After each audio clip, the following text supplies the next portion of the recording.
आणि रामनवमी म्हणजे काय तर जगभरातील हिंदूंचं श्रद्धास्थान असलेले राम या शब्दाचा अर्थ नेमका काय?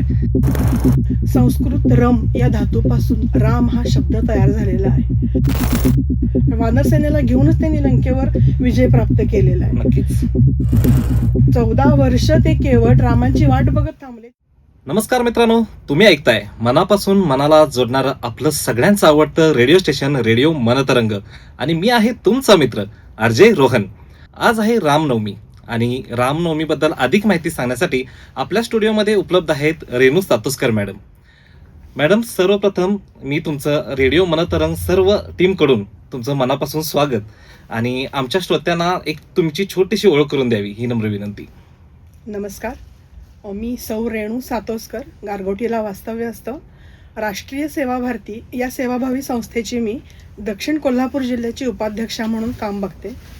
त्याचप्रमाणे ब्राह्मण समाज भुदरगड याची मी अध्यक्ष आहे. धन्यवाद मॅडम. चला तर मग सुरुवात करूया आपल्या या विशेष कार्यक्रमाला. मॅडम, सर्वप्रथम आमच्या सर्व श्रोत्यांना सांगा की रामनवमी म्हणजे काय किंवा ती का साजरी केली जाते? सर्वप्रथम ऐकणाऱ्या सर्व श्रोत्यांना रामनवमीच्या हार्दिक शुभेच्छा देते. आणि रामनवमी म्हणजे चैत्र शुद्ध नवमी या तिथीला प्रभू श्री रामचंद्रांचा जन्म झाला, जे मर्यादा पुरुषोत्तम आहेत, जे हिंदू धर्माच्या सर्वांचे आदर्श आहेत, आदर्शाचे प्रतीक आहेत. अशा प्रभू श्रीरामांचा जन्म चैत्र शुद्ध नवमीला झाला. तीच तिथी आपण रामनवमी म्हणून साजरी करतो. आणि प्रभू श्रीरामांप्रमाणेच आपण सर्वांनी आपल्या जीवनामध्ये आदर्श निर्माण करावेत, या हेतूने आपण सर्वांनी रामनवमी साजरी केली पाहिजे. अगदी बरोबर. रामांबद्दल आणखी बोलण्याच्या आधी मॅडम, राम या शब्दाचा अर्थ नेमका काय हे सांगा आम्हाला. तर राम या शब्दाचा अर्थ आपण जर बघितलात, संस्कृत रम या धातूपासून राम हा शब्द तयार झालेला आहे. राम या शब्दाचा अर्थच असा आहे की जो सर्वांच्या हृदयात आहे, जो सर्व सृष्टीच्या चराचरामध्ये आहे, कणाकणामध्ये बसलेला आहे, असा राम जो सर्वांना आनंद देतो, असाच या शब्दाचा अर्थ होतो. बरोबर. म्हणजे अगदी माहीत नसलेली माहिती आज तुम्ही आम्हाला सांगितला की नेमका राम या शब्दाचा अर्थ काय. मॅडम, आपल्या समाजामध्ये प्रभू श्रीरामांचं वेगळेपण काय आहे? चांगला प्रश्न विचारला. प्रभू श्रीराम हे केवळ दैवत तर ते सर्वांचं आहेच, पण दैवत असण्याच्या पलीकडे जाऊन प्रभू श्रीराम हे सामाजिक समरसतेचं सर्वोच्च असं प्रतीक आहे. म्हणजे बघा, आपण रामांनी शबरी ही भिल्ल समाजातील आहे, ती रामाची भक्त आहे, पण ती आतुरतेनं वाट बघते, तिच्यासाठी राम तिथं आलेले आहेत आणि तिनं खाल्लेली उष्टी बोरं सुद्धा रामांनी अगदी आनंदानं ती ग्रहण केलेली आहे. म्हणजे ती भिल्लीण आहे किंवा आपण एक राम राजा आहे असा कुठलाही भेद त्यांनी ठेवलेला नाही. किंवा वानर भालू या ह्याच्यातले सुद्धा लोक त्यांची मित्र आहेत. वानरसेनेला घेऊनच त्यांनी लंकेवर विजय प्राप्त केलेला आहे. नक्कीच. त्याच्यामुळं त्यांनी जो उच्च नीच हा जातीभेद ठेवलेला नाही. किंवा जेव्हा वनवासाला निघाले प्रभू श्रीराम, त्यावेळेस केवट होते जे त्यांना नौकेतून पार केले आणि ते 14 वर्ष ते केवट रामांची वाट बघत थांबले. त्याच्यानंतर त्यांनी कुठल्याही दुसऱ्या माणसाला बसवू दिलं नाही की जेव्हा प्रभू राम वनवासातून परत येतील त्याच वेळेस माझ्या नौकेमध्ये ते बसतील. हे त्यांची भक्ती बघून रामांनी त्यांना आलिंगन दिलेलं आहे. तेव्हा त्यांनी असं भेद केलेलं नाही की हा कुठल्या जातीचा आहे, कुठल्या धर्माचा आहे. तर हे सर्व समावेशक असं हे व्यक्तिमत्व आहे. त्यामुळं राम हे मर्यादा पुरुषोत्तम आपण सगळेजण म्हणतोच आहे, पण सामाजिक समरसता हा त्यांनी जो प्रस्थापित केलेला स्वतःच्या वागण्यातून जो आदर्श आहे, तर ह्या पार्श्वभूमीवर आता जे सामाजिक विषमतेचं आपण वातावरण बघत असतो, तर या पार्श्वभूमीवर प्रभू श्रीरामांचं व्यक्तिमत्व एक अधोरेखित होतं आणि सामाजिक समरसतेचे मापदंड त्यांनी घालून दिले. तेच आपण आपल्या आत्ताच्या काळामध्ये पाळणं हे खूप गरजेचं आहे असं वाटतं.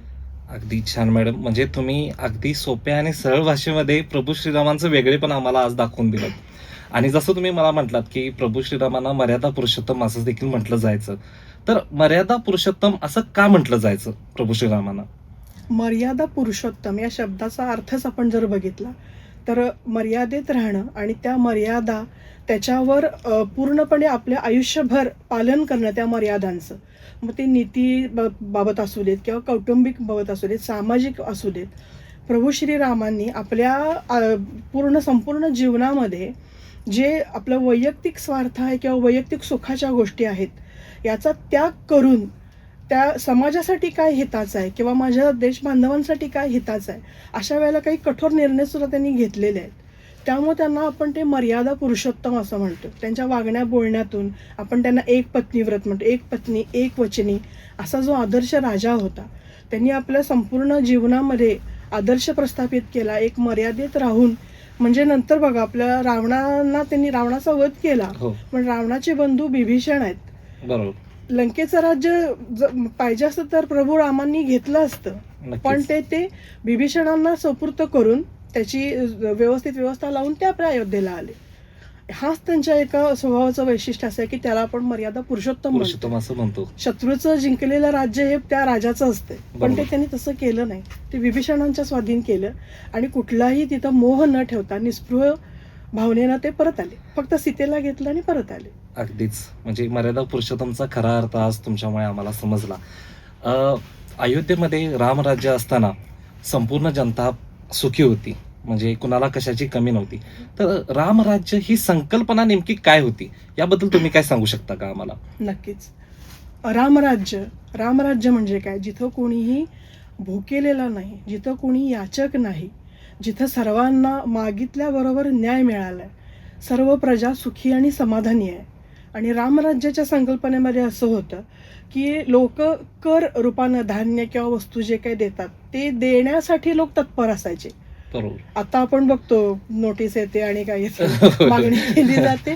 तसं रामराज्यामध्ये नव्हतं. जेव्हा राजा अतिशय उत्तम शासक असतो अशाच परिस्थितीमध्ये या गोष्टी होऊ शकतात बरोबर आहे. की आमच्याकडून कर घ्या, आमच्याकडून धान्य रूपात वस्तू रूपात कर वसूल करा असा राजाला आग्रह करणारी प्रजा तिथं होती. प्रजा तिथे होती. म्हणजेच ती सुखी आणि समाधानी होती. त्याच्यानंतर नगराचं ते आखीव रेखीव सगळी त्याची रचना होती. म्हणजे कुठल्याही प्रकारची अडचण तिथं प्रजेला येत नव्हती आणि राजा हा अगदी सहज साध्य होता. म्हणजे कुणीही प्रभू रामचंद्रांकडं बोलण्यासाठी न्याय मागण्यासाठी याचक जाऊ शकत होता. इतके ते खूप प्रजाहितदक्ष असे होते. हीच संकल्पना आहे रामराज्याची. बरोबर. मला सांगा मॅडम, म्हणजे आपले प्रभू श्रीराम आणि रावण यांच्यामध्ये जे युद्ध झालं ते फक्त एक युद्ध होतं की त्यातून काही समाजाला एक संदेश होता? याबद्दल तुमचं काय म्हणणं आहे? राम आणि रावण असं मला जर विचार आला तर ह्या दोन एक प्रवृत्ती व्यक्ती म्हणून त्या आहेत.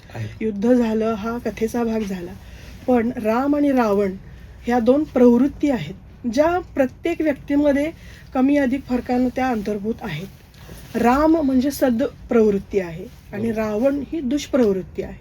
आता सत्प्रवृत्ती म्हणजे काय? न्याय, विवेक, दुसऱ्याबद्दलचा आदर, विनयशीलता, विनम्रता. आता एक आलं उदाहरण ओघात म्हणून सांगते. जेव्हा सीता स्वयंवराचं पण सीतेनं लावलं होता की ते शिवधनुष्य त्याला प्रत्यंच्या कोण लावेल, ती प्रत्यंच्या लावल्यानंतर सुरुवातीला शिवधनुष्य उचलताना देखील रामाने त्याला अगदी विनय भावनेनं नमस्कार केला. ते उचलून प्रत्यंच्या लावल्यानंतर सुद्धा ते परशुराम ज्यांचं ते धनुष्य होतं ते धनुष्य मोडल्यानंतर त्यांना खूप राग आला, पण रामाने तो विषय सुद्धा अगदी विनयतेनं हँडल केला की त्यांचं धनुष्य मोडले, ते अगदी रागात आले तरी देखील आपल्या विनम्रतेनं त्यांना सुद्धा जिंकून घेतलं प्रभू रामांनी. हे असे विनयशील ही प्रवृत्ती आपल्यामध्ये असली पाहिजे. आणि रावण ही प्रवृत्ती काय? अहंकार, मीच सर्व शक्तिमान आहे किंवा माझ्यापेक्षा श्रेष्ठ कुणीही नाही, हा अहंकार आहे, ही एक प्रवृत्ती आहे. त्यामुळे आता ह्या रामनवमीच्या निमित्तानं असं वाटते की आपल्यातलंच काही काही वेळ द्वंद्व आपल्यात पण सुरू असते, आपली राम प्रवृत्ती आणि रावण प्रवृत्ती. ज्यावेळेस रावण प्रवृत्तीवर आपल्यातल्या राम प्रवृत्तीचा विजय होईल ती खऱ्या अर्थानं रामनवमी होईल. नक्कीच. त्यामुळे ह्या दोन प्रवृत्ती आहेत, त्याच्यात आपण सद्सद विवेक बुद्धीकडेच आपलं मन गेलं पाहिजे. हीच खरी प्रभू श्री रामचंद्रांची नवमी साजरी केल्याचं आपल्याला समाधान मिळेल. म्हणजे आपल्या अंगी असणाऱ्या ज्या दोन प्रवृत्ती आहेत, म्हणजे एक राम प्रवृत्ती आणि एक रावण प्रवृत्ती, म्हणजे हे ज्याचं त्यांना ठरवायचं आहे की मला राम व्हायचं आहे की रावण व्हायचं आहे. आता जसं की आपण बघतोय की आताच्या जनरेशनमध्ये अँगर इश्यूज असतील किंवा आता तुम्हाला बघतायच तुम्ही की आताची जनरेशन कोणत्या मार्गावर चाललेली आहे. तर आत्ताच्या जनरेशनला प्रभू श्रीरामांच्याकडून किंवा प्रभू श्रीराम जसे वागत होते, त्यांच्या अंगी जे गुण होते, त्यांचे कोणते गुण आत्ताच्या जनरेशनला घेतले पाहिजेत किंवा त्यांच्यासाठी एक काय संदेश तुम्ही द्याल? आताच्या नवीन पिढी ला आपण सगळेजण म्हणत असतो की थोडी भरकटली आहे किंवा काय असं आहे, पण असंही काही नाही आहे. त्यांच्यात सुद्धा रामप्रवृत्ती ही कुठे कुठेतरी आहेच आहे. पण त्यांनी आता जरा थोडं आपल्यासोबतच थोडं समाजाचा जरा विचार केला, सामाजिक भावना जर आपल्यात जोपासली तर ही पिढी नक्कीच चांगलं अजून काहीतरी घडवेल आणि अजून आदर्श प्रस्थापित करेल अशी मला नक्कीच आशा वाटते. फक्त नैराश्य किंवा मी म्हणतोय ते लगेच मला मिळालं पाहिजे हा जो आताच्या पिढीचा थोडा एक गुण आहे की ते फास्ट आता जग झालेलं आहे. बरोबर. 2 मिनिट्स मॅगी नूडल्स खाऊन ते आपल्याला 2 मिनिट्समध्ये यश किंवा काही मिळावं असं ते झालेलं आहे. अपयश पचवायची ताकद अंगात नाही. हो. जे मागेल ते मिळालं पाहिजे. नाही मिळालं तर मी माझ्या जीवाचं काही बरं वाईट करून घेईन. आपला जीव सुद्धा पणाला लावायला आताची पिढी मागं पुढं बघत नाही. तर असं कृपा करून करू नका. नैराश्य किंवा अपयश ह्या जीवनातला आपला एक भाग असतोय, त्याच्यावर मात करून आपल्याला विजय प्राप्त करायचा आहे. तर आताच्या पिढीनं रामरायांचा काय आदर्श घ्यावा, तर त्यांचं स्त्रीकडे बघण्याचा दृष्टिकोन, त्यांचा शत्रूकडे बघण्याचा दृष्टिकोन. शत्रूला पण त्यांनी उदार मनानं माफ केले. हो. स्त्रीचा त्यांनी पूर्ण आयुष्यभर त्यांनी सन्मान केलेला आहे. आपली सीता सोडल्यानंतर त्यांनी कुठल्याही स्त्रीकडं बहीण किंवा आई या नजरेनंच बघितलेलं आहे. त्यामुळे आपल्या रोजच्या वागण्या बोलण्यात देखील आपण ज्या थोडंसं कोल्हापुरी भाषेमध्ये जरा बोलत असतो तो वापर अगदी जाणीवपूर्वक मुलांनी कमी केला तर त्या आपोआपच विचारांमध्ये बदल व्हायला लागतील आणि रामप्रवृत्ती ही विजयी होईल नक्कीच आपल्या सर्वांची. तर मॅडम, रामरक्षा याबद्दल आम्ही ऐकले. रामरक्षा स्तोत्र म्हणजे नेमकं काय आहे?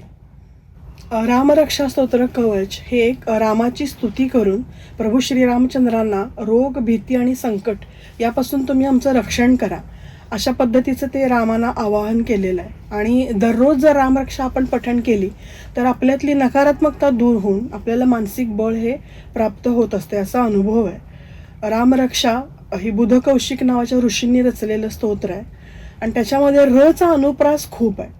त्याच्यामुळे आता आपण अलीकडे गर्भसंस्काराबद्दल पण खूप ऐकतो. हो. तर ज्या गर्भवती स्त्रिया हे आता ऐकत असतील ना, ज्या त्यांनी जर रामरक्षेचा एक श्लोक आहे, मी तो आता सांगते आपल्याला. रामो राजमणी सदा विजयते, रामं रमेशं भजे, रामेणाभियता निशाचर चमू, रामाय तस्मै नमः. याच्यामध्ये काय आहे, विभक्तीचे 7ही प्रत्यय वापरलेले आहेत आणि रचा अनुप्रास खूप आहे. आपण जर बघत असू, जी लहान मुलं तोत्र किंवा बोबडं बोलतात त्यांना र हा शब्द अक्षर उच्चारताना जनरली अडचण येते. र ला ल किंवा व असं म्हणतात. र उच्चारतानाच जास्त करून मुलांना प्रॉब्लेम असतो. तर ज्या आता गर्भसंस्कारमध्ये जर ह्या श्लोका संपूर्ण रामरक्षा म्हणली तर अतिशय उत्तम आहे. पण जर ह्या विशिष्ट श्लोकाचा जर सतत त्यांनी गर्भवती स्त्रियांनी जर म्हटलं त्यांनी तर होणारं जे बाळ आहे, जे होणारं मूल आहे ते तोत्र होण्याची शक्यता अगदी 99% कमी असते. कुठेतरी 1% हा अपवादानं होईल. पण हा अनुभव आहे, आम्ही गर्भसंस्कारचे पण मार्गदर्शन करत असतो त्यावेळेस हा आलेला अनुभव आहे की ज्या महिलांनी रामरक्षा म्हणलेली आहे त्यांच्या मुलांवर ते संस्कार ते ओघानं होतातच.